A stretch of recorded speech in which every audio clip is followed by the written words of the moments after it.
on the computer.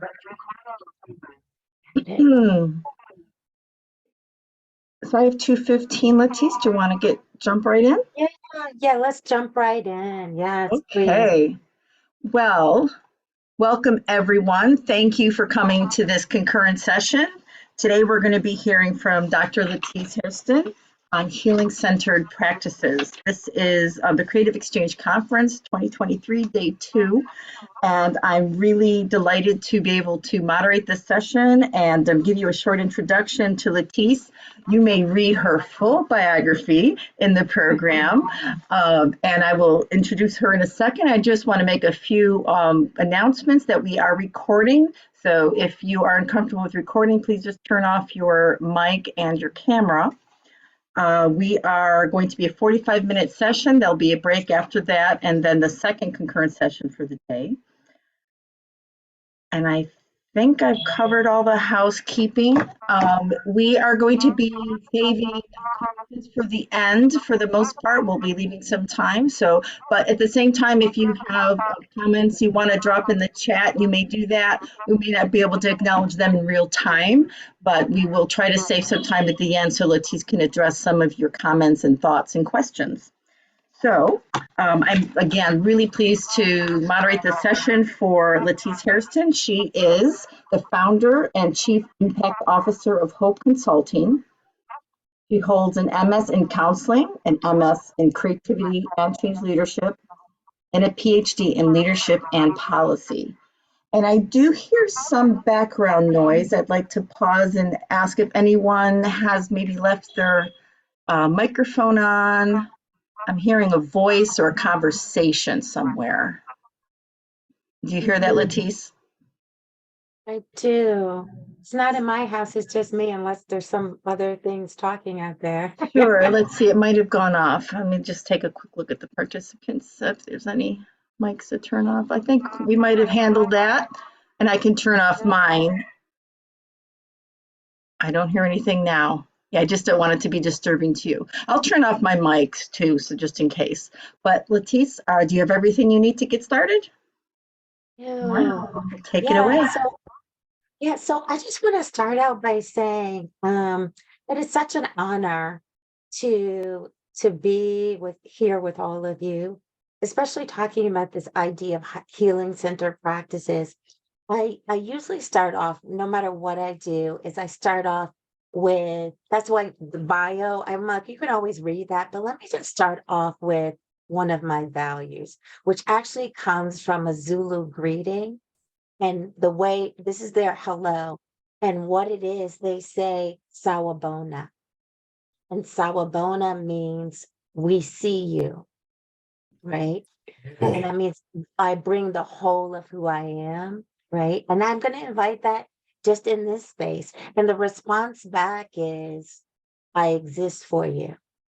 Now imagine if we all lived into that on a regular basis, right? That we exist and we really see the whole of who we are. And so that fits right into this idea of healing centered practices. One other thing I just want to do, I know all of you are kind of transitioning from one, from lunch or whatever you're doing before this. And I just want to take one moment, just a couple moments, just to center, right? Again, I like to practice what I preach. Yeah. And so maybe just if it feels right for you, is just to take a breath. Yeah. And kind of notice your feet against the ground, right? It's just bringing us into presence, bringing us into ourselves, right? Just notice if you've been holding your breath. Maybe you haven't just been taking those deep breaths in, feeling your feet against the ground, just feeling wherever you're at, whatever surface you're sitting in, just noticing and noticing that it can hold the weight of all that you're carrying.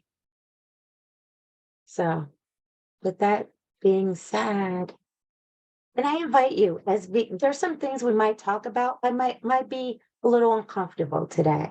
And so I invite you to go back to your body, to ground yourself, right? Just to feel your feet against your ground and to center yourself and to care for yourself as we're entering into this conversation.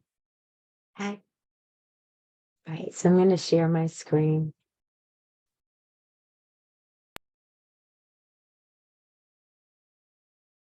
So today we're going to, I invite you, this is the other thing I would invite you to do, and I'll take a look a little bit later, is that I would invite you to put in the chat, why did you choose this session?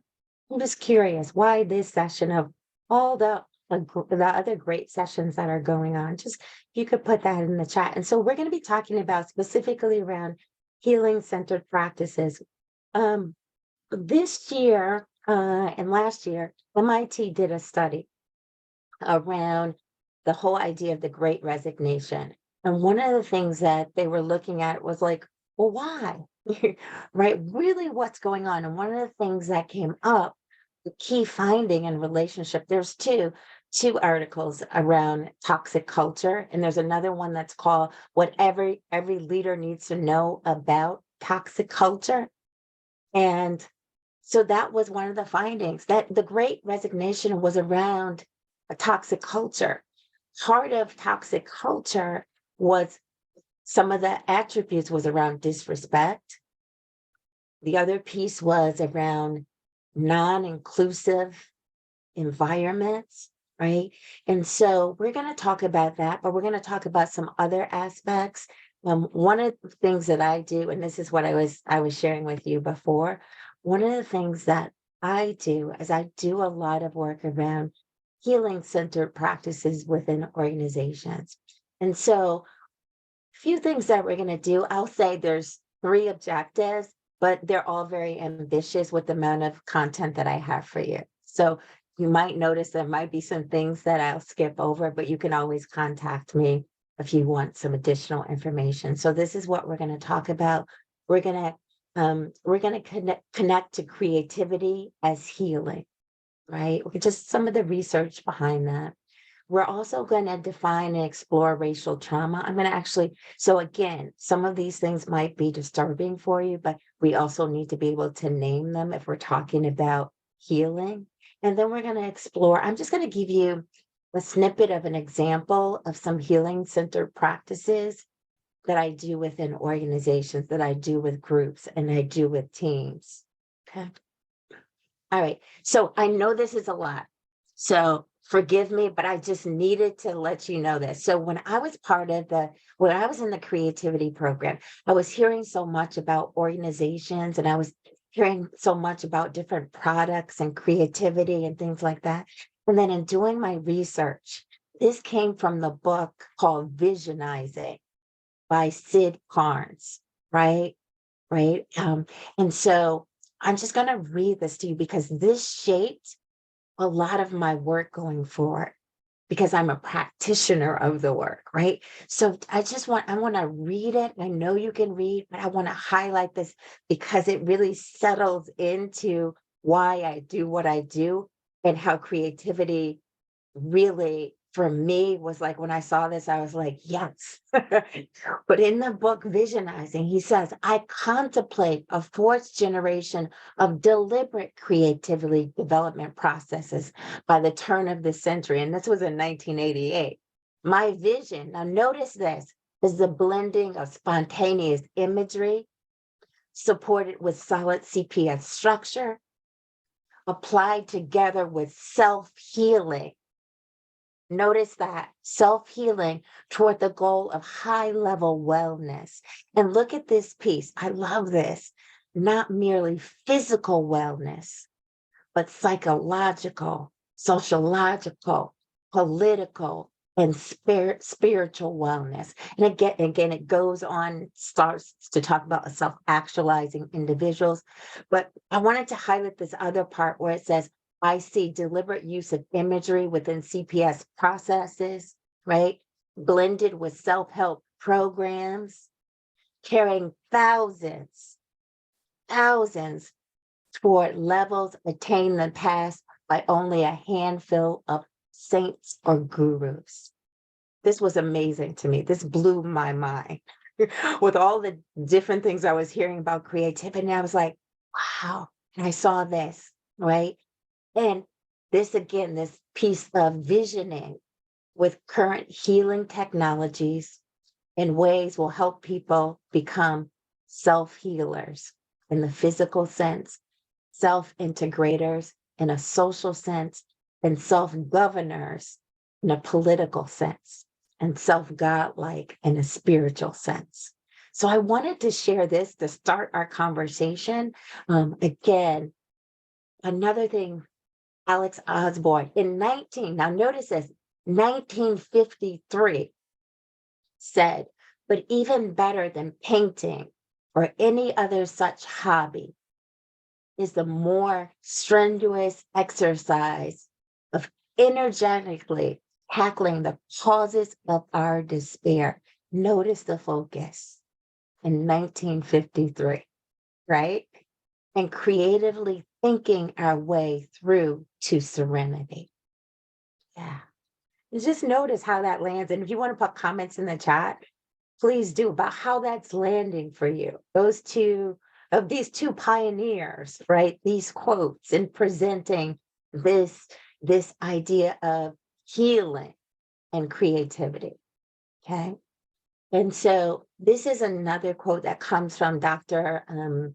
Gabor Mate, who does a lot of work on the intersection when we talk about trauma and all different kinds of forms of trauma. This is what he says, is that in essence, healing is a highly subversive act in our culture. It's a subversive act, right? And I'll just highlight some pieces of this. I just wanted you to have this, right? That is not about simple biology or psychology, but is helping to see the connections among the existence, the nature of culture we live in, and the functioning of all humanity.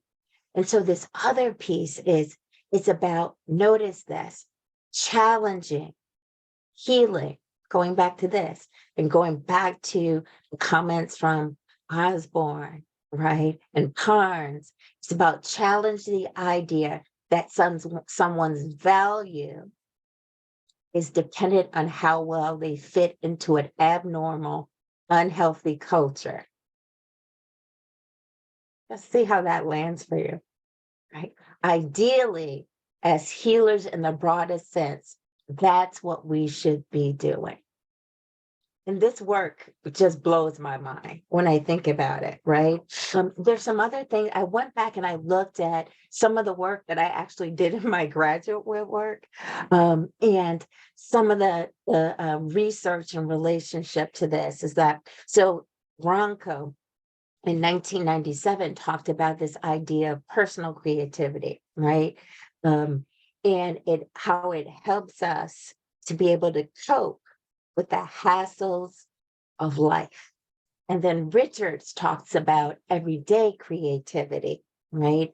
And how do we adapt? How do we flex? How do we improvise? How do we try different options are in terms of bringing, when we talk about creativity and dealing with the originality of everyday life, right? And so I wanted to just kind of level set some of these pieces going in and talking about this healing and dealing with trauma. And so I wanted to share with you, and this was part of, I went back, and one of the things in the creativity program, one of the things that you have to do is that you come up with a big, hairy, audacious goal. And on top of it, you also come up with your own definition of creativity. And this is the definition of creativity that I came up with, which was, creativity is to push past the inner and outer voices of limitation and lack, to move toward possibilities and potential and manifest them. Right.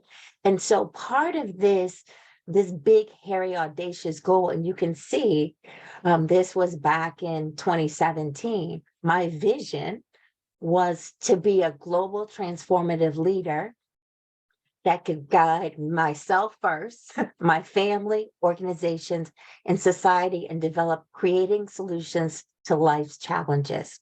And then look at this other part, to empower and advocate for all human beings, especially for those who are disenfranchised, and influence systems to create policies and practices and cultures that respect individuality, and focusing on creating atmospheres of safety, permanency, and well-being, right? And so I'll just have to say, this is exactly what I do. This is the work that I do, right? Moran says that creativity is a way to cope with life's challenges. And so specifically what we're going to take a look at is around the work. A lot of the work that I do is around racial justice. A lot of work that I do is around diversity, equity, inclusion, and I do it from a framework of being healing centered. So I just want to show you a little bit around this idea of racial trauma. Just notice some of the things that come up when I show you this video. We're only going to watch 2 minutes of it. So I'm going to just stop share and bring it up on another screen.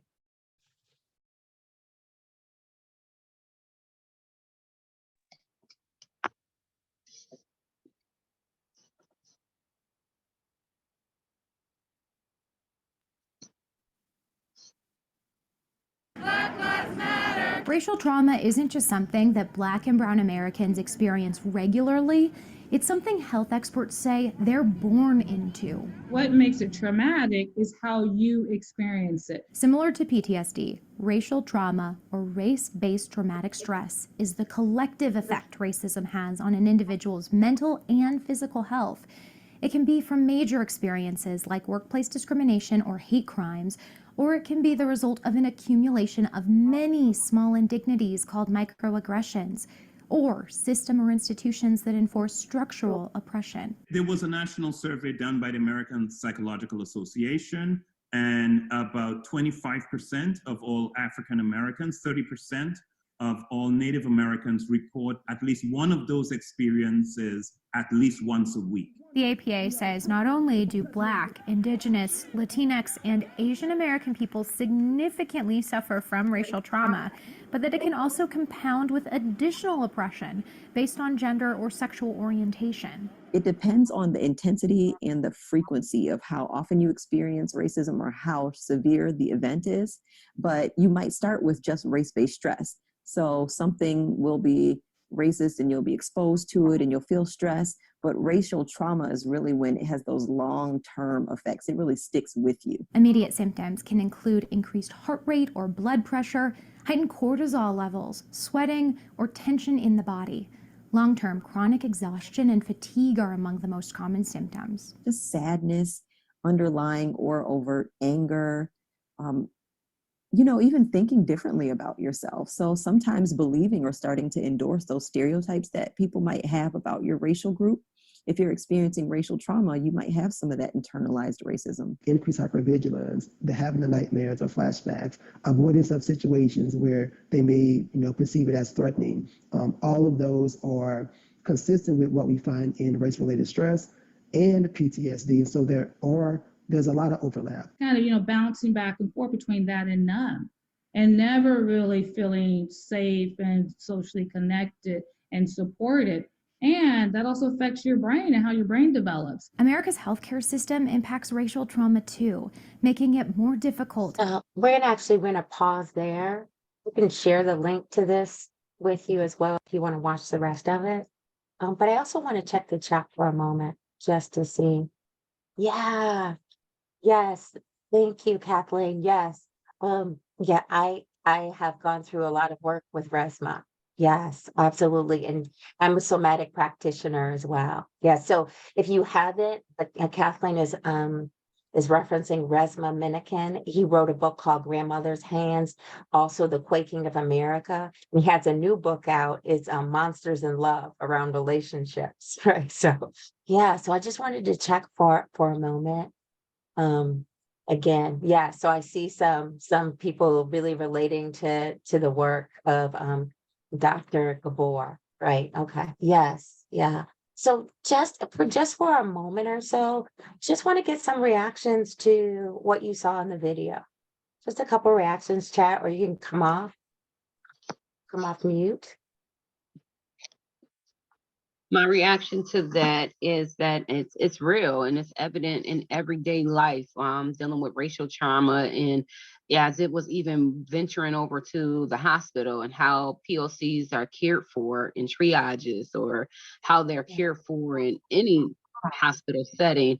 They do not get the level of care that somebody that is not a POC gets. And even if we think about our young brown and black boys that are pulled over by just simply driving while black, is trauma. Yeah. Walking while Yeah. black, trauma. It's in the school system, how they're treated by the principals, or you send two same kids to the office, one of them's a color and one not of color. Who's getting suspended first? Yeah, absolutely. Yeah. And to think about it, and we'll talk about this in just a moment when we talk about within institutions as well, right? And I see Pamela saying it's uncomfortable, and it's also the reality. And going back to that study I referenced, the two studies that I referenced from MIT, when we talk about toxic culture, part of that is institutional disrespect, right? As well as being non-inclusive, right? And so part of that happens within institutions, which we'll talk about as well. Yeah. Yeah. Okay. So let me just go to the next slide. So I just want to highlight 4 dimensions of racism when we talk about it. Again, I do days and days of workshops around this, and not only incorporating all of we talk about in terms of creativity and creative problem solving, but we talk about different dimensions. Often we think about the interpersonal dimension, right, between people. That's really what we usually focus in on. But there's also internalized, which is starting to believe, they reference that in the video, what people say about you. There's institutional, again, within organizations, racism that occurs, right? Within policies, practices, procedures, ways of being, what we term as professionalism, and what is we deem not. And it's inherent in HR policies. And then what Shay was just talking about around structures, across structures and hospitals and education, we see it across. So really being able to look at that. A couple of other things I just want to highlight, because we need to be able to name it in order to heal from it, right? So Dr. Gabor says that trauma can be a response to anything that the body experiences as too much, too soon, too fast. And so here are some of the things, right? And I wanted to highlight this pieces of the habitual grind of everyday disregard and discrimination, and institutional disrespect, workplace discrimination, and what we sometimes call microaggressions. There is a French sociologist, I can't think of his name right now. He, rather than talking about microaggressions, he talks about symbolic violence, that it's not just these micro little slights. No, it's actually a form of violence against the psyche, right? And so when we talk about racial oppression, again, it's this traumatic form of interpersonal violence that can lacerate the spirit, scar the soul, and puncture the psyche. So just notice this comes from The Hidden Wounds of Racial Trauma by Dr. Ken Hardy. If you want to get more information, this is a great resource, right? And so one of the things that we look at, this whole like continuum when we think about stressors, toxic stress and trauma, there's historical trauma, right? Because of genocide, colonization, all of those things. Intergenerational trauma, we know about epigenetics, which is the transmission of trauma within the genes itself. And so that's a whole nother piece about how it gets transmitted from one generation to the next. Adverse childhood experience, adverse adult experiences, and then persistent and pervasive institutional adverse experiences, interacting with multiple institutions. I can give you so many different research, whether you're talking about education or medical or driving while a person of color, all of these different things, right? Which are sources of stress, right? And there's 4 harms. And I'm not going to go deeply into these, but just you can see that in terms of harm to social identities, power and control, belonging, connectedness, and the ability to actually have hope, right? And so when we think about this, right, that's where healing comes in. So I'm going to share a definition of healing with you. In doing some of my research, I was looking for, well, what does this thing about healing really mean? And I wanted to share this definition that comes from the work of Dr. Sean Ginwright. Amazing. He has a book out now called The 4 Pivots. I would encourage you to get that. And so this is what we're talking about. Now, going back to the definition that we saw from Sid Parnes, right? And what we saw from Alex Osborne. Look at this, that healing is the capacity to restore our humanity. Notice that. And to care for ourselves and others, even in the midst of fear, right?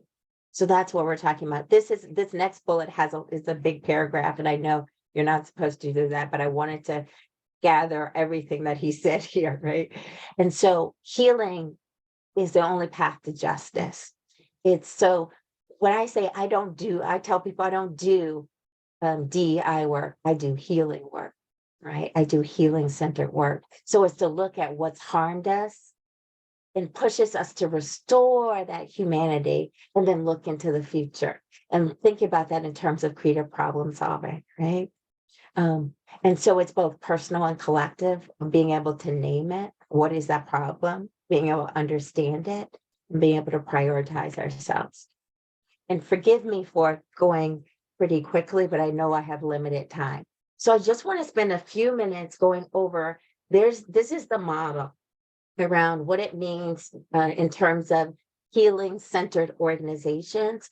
And each one of these areas, there are practices, there's tools, there's a use of creativity tools and the blending of somatic practices, the blending of lots of other practices together in this place. So when we talk about healing centered organizations, it really is looking at noticing that we're looking at first the individual level, right? Around what needs to be healed, right? And then also looking at interpersonal level, looking at the community level, looking at the organizational level, and also across systems. So in doing my work, we addressed all of these different levels of inequities, of harm, right? And so we're looking at what are the ruptures, right? What are the ruptures? And when I talk about ruptures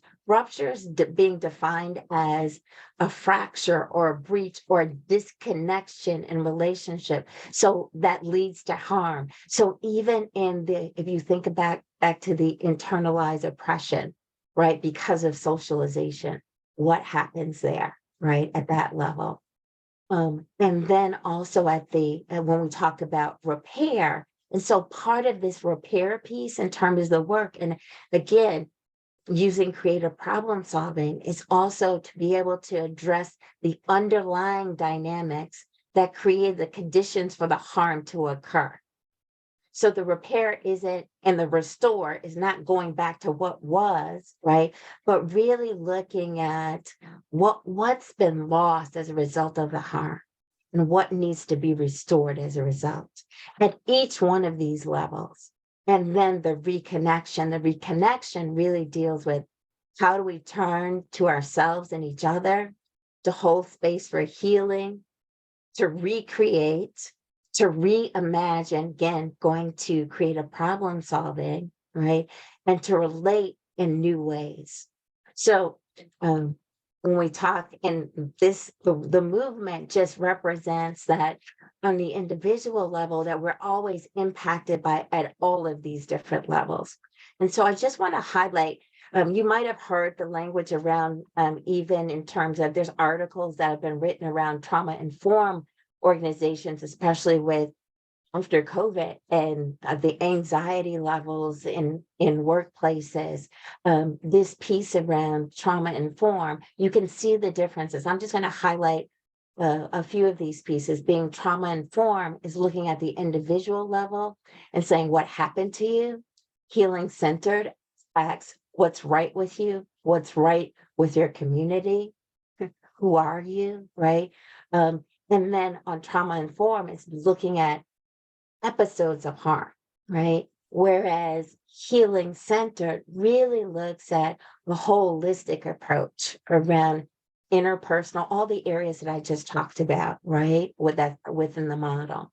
And it also, healing centered looks at the environment. So thinking about the 4 Ps, right, of creativity by Melrose, one of that is the press, right, which is the climate or the environment, and really looking at that as well. And then the last piece is really looking around restoring individuals and community to wholeness, and repairs the damage caused by racism, and what's the transformation that needs to happen. So that's what we're talking about in terms of healing center organizations. And the questions that are asked are, how do we change, heal, and transform? What do we need to do at the root system? These are the questions, the problems we're looking at. So harm is no longer possible, right? And then how do we respond to the violence and harm without creating more of it, right? And so there's this whole, it's like we're healing, but also recognizing we live in a context in which this country was built on the principles around racism, right? And other forms of isms. And so we know that harm is going to continue to happen as we're really looking at how do we envision a future where these isms don't exist, and what does that look like, right? And how do we do that without creating more harm and trauma, right? And again, I mentioned this underlying piece, right? And it's not just about that piece around 2 or more people, right? It's the environment. Okay. And so another framework I just want to share with you quickly is this framework of, remember the one I showed you previously that looked at trauma when we talk about historic trauma. So the other part, right? So what's right with us? So this is some of the work that we do at an individual level within organizations as well, is that what are some of the communal and historical, rather than just what are the trauma pieces, what are the communal historical healing and resilience practices that took place? What does intergenerational resource and healing practices look like? What are those healing practices within institution that bring healing, right? What are supportive childhood experiences? What are beneficial adult experiences? I'll just give you one example quickly around this.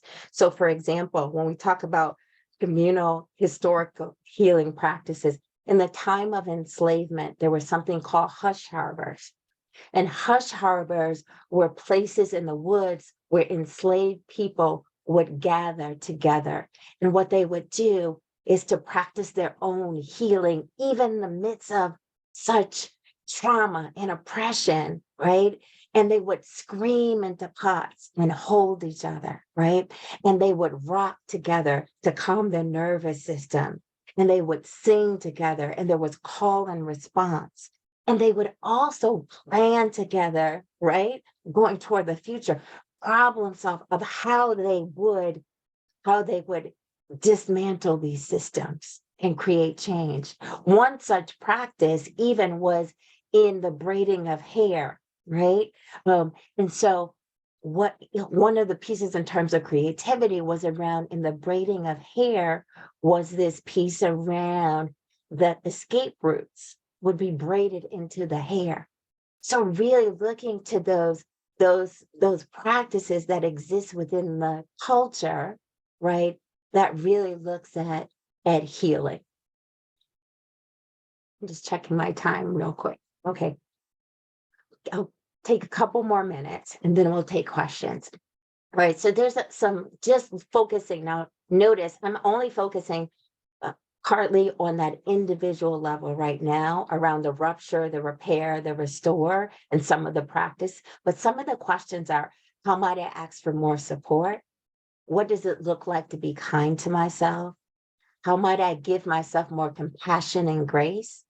And then how can I expand my experiences of rest? And this is just one area, right? One of the things that we know, there's a lot of research that has been done in this area around rest inequality. And this is an area that we're just starting to explore, right? And when we talk about rest, is this idea is that it's not just about sleep, but it's about the ability not to worry and to have sustained peace. There is her name is Dr. Johnson out of Emory, and she talks about how when we talk about rest inequality, it's shaped by income, housing conditions, employment status, race, right? And so we know that social change is deeply connected to our own healing, reflection, and our well-being.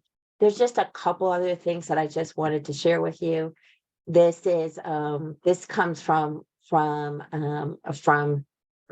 Dr. Dalton Smith, and she says if you're waking up and still exhausted, the issue probably isn't sleep; it's likely a rest deficit.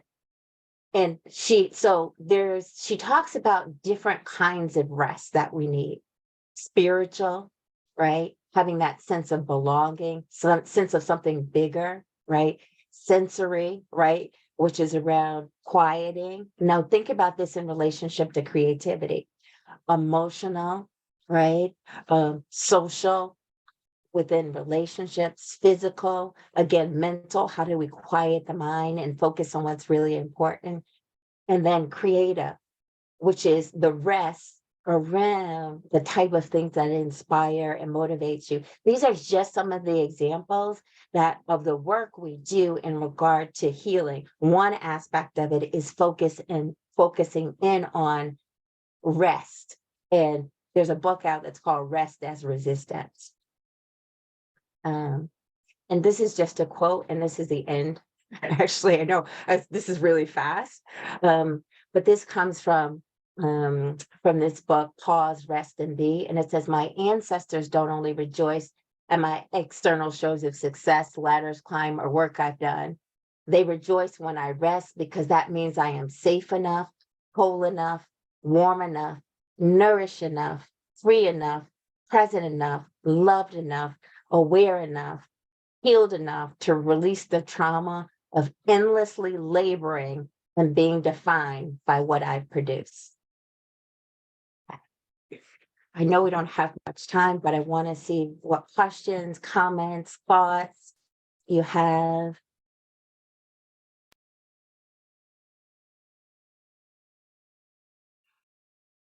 There's quite a bit in the chat. Okay.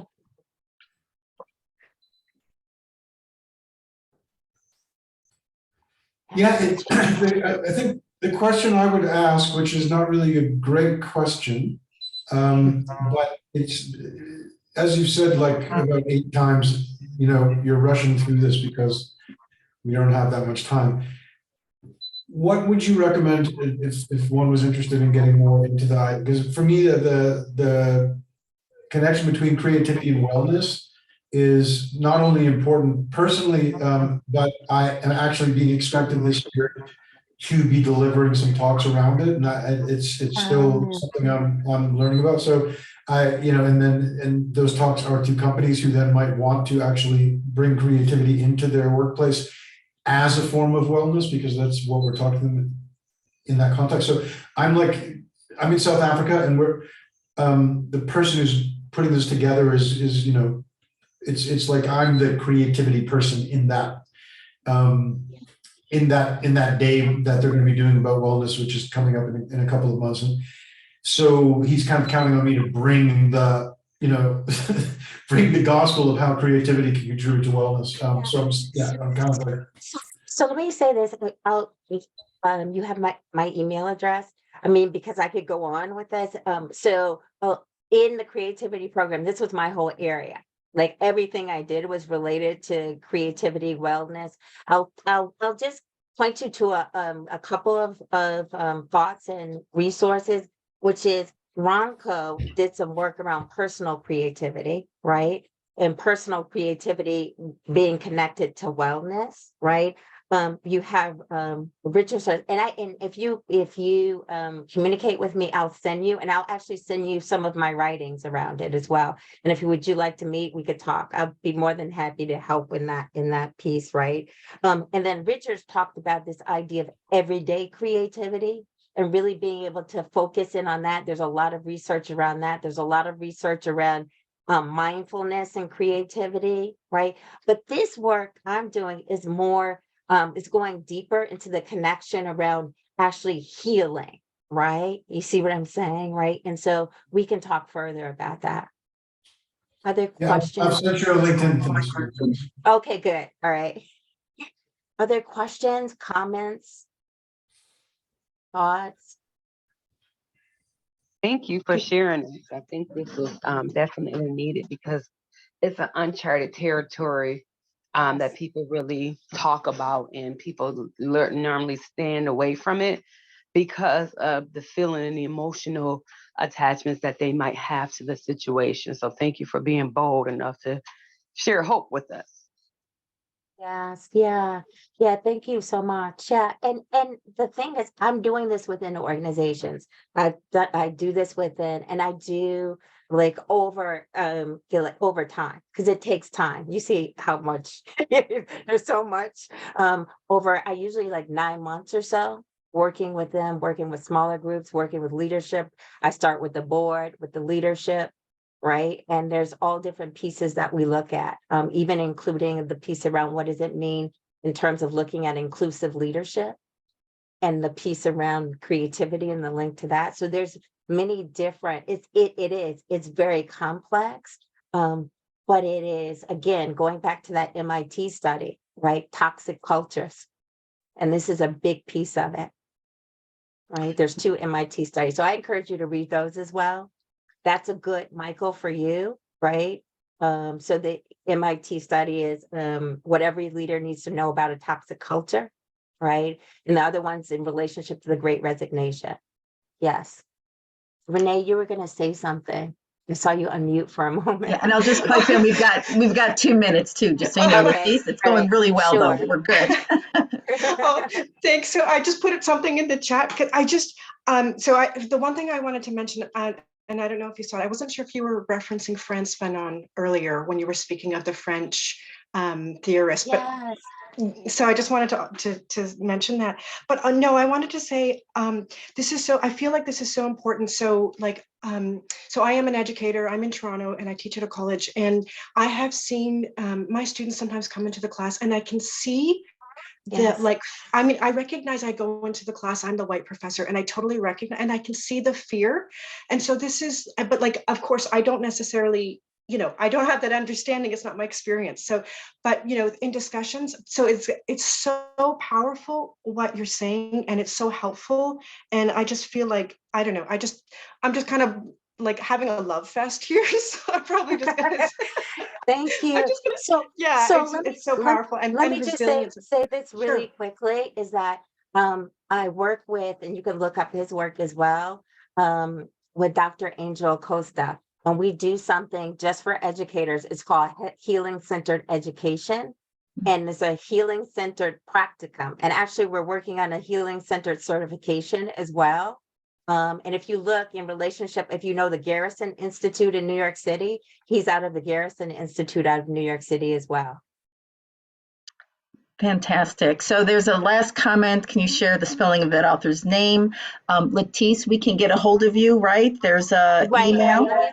Let me just, I'll put this back up again. So that's how you can get in touch with me. Perfect, because I have a feeling there's going to be a lot of emails coming your way. Yeah. Thank you so much. And I know it was quick, right? I know, but I at least wanted to get put this out here in terms of very important work. Very important work. And Thank you so much. Yeah. Thank you so much, Latise. It was fantastic. Thank you. Lots of applause here. Thank you for coming, everyone. We have a 15-minute break, and then you can jump back into more mind-blowing presentations at 1:15. So we will be posting this within a day or two, so you will be able to go back and relive the experience. Latise, thank you so much. Thank you. Thank you all for being part of this.